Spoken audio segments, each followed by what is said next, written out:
বিপুল পরিমাণ আসন নিয়ে জনতা জনার্দনের রায় জনাদেশ এবং বিজেপি সরকার গঠন করলো বাংলায়। জনতা জনার্দনকে সাষ্টাঙ্গে প্রণাম করতে দেখা গেল আজ প্রধানমন্ত্রীকে। হ্যাঁ, এই ছবিটা দেখা গেল ব্রিগেডের মঞ্চ থেকে, একেবারে সাষ্টাঙ্গে প্রণাম জনতা জনার্দনকে। কেন? বিপুল জনাদেশ, আর বিপুল জনাদেশের জন্যই জনতাকে প্রণাম করলেন প্রধানমন্ত্রী নরেন্দ্র মোদী। জনশক্তিকে প্রণাম বলে বার্তাও দেন প্রধানমন্ত্রী। ঠিক এই ছবিটা আজ ব্রিগেডের মঞ্চে দেখা যায়, কারণ 200-রও বেশি আসন, 207 আসন, 200-রও বেশি আসন নিয়ে বিপুল জনাদেশ নিয়ে বিজেপি প্রথমবারের জন্য বাংলায় সরকার গঠন করলো এবং সেই সরকারের প্রথম মুখ্যমন্ত্রী শুভেন্দু অধিকারী। আজ ব্রিগেড প্যারেড গ্রাউন্ড পরতে পরতে সেজে উঠেছিল, যেখানে স্বরাষ্ট্রমন্ত্রী, প্রধানমন্ত্রী, প্রতিরক্ষা মন্ত্রী, 20 রাজ্যের মুখ্যমন্ত্রীরা সকলে উপস্থিত ছিলেন, বিজেপি নেতৃত্ব উপস্থিত ছিলেন। আর সেখানে ঠিক এই ছবিটা আজ দেখা গেল, যেখানে জনতা জনার্দনকে একেবারে সাষ্টাঙ্গে প্রণাম করছেন নরেন্দ্র মোদী।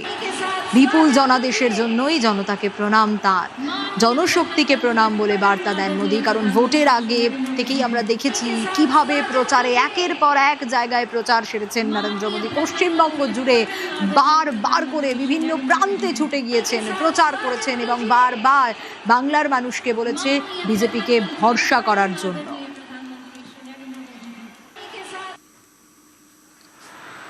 ব্রিগেডের মঞ্চে মাখনলাল সরকারকে সংবর্ধনা, শ্যামাপ্রসাদের সঙ্গী মাখনলাল সরকার। উত্তরীয় পরিয়ে শ্রদ্ধা জ্ঞাপন প্রধানমন্ত্রীর। মাখনলালকে প্রণামও করেন নরেন্দ্র মোদী। যে ছবি আপনাদের দেখাচ্ছি ব্রিগেডের মঞ্চে, আজ এই ছবিটা দেখা যায়। ইনি মাখনলাল সরকার। এই বাংলায় জন্মগ্রহণ করে নিজের প্রাণ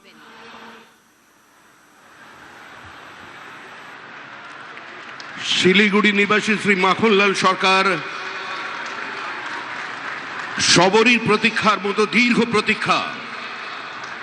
ভারত কেশরী ডক্টর শ্যামাপ্রসাদ মুখার্জি, যিনি ভারতের সংবিধান এবং ভারতবর্ষের অখণ্ডতার জন্য এই বাংলায় জন্মগ্রহণ করে নিজের প্রাণ দিয়েছিলেন, যাকে কাশ্মীরের জেলে রহস্যজনকভাবে কার্যত খুন করা হয়েছিল, এবং তার সেই যাত্রার যিনি সহযোগী ছিলেন, সেই মাখনলাল সরকার 97 বছর বয়স হয়েছে তার, তিনিও আজকের দিনে আমাদের এখানে এসে উপস্থিত হয়েছেন।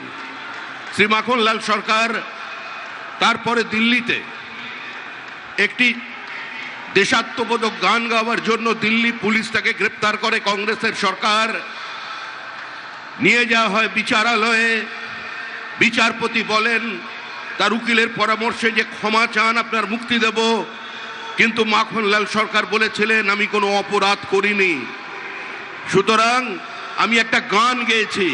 বিচারপতি বলেন তাহলে আপনি গানটা গেয়ে শোনান। সেদিনের অপ্রাপ্তবয়স্ক মাখনলাল সরকার সেই গানটি গেয়ে শোনান এবং তারপর বিচারপতি নির্দেশ দেয় দিল্লি পুলিশকে যে একে ফার্স্ট ক্লাস কামরা করে এর বাড়ি পর্যন্ত পৌঁছে দাও এবং 100 টাকা দাও রাস্তায় যাতায়াতের জন্য। আজকে সেই মাখনলাল সরকার আমাদের মধ্যে আছেন। শিলিগুড়ি নিবাসী শ্রী মাখনলাল সরকার সবরই প্রতীক্ষার মতো দীর্ঘ প্রতীক্ষা।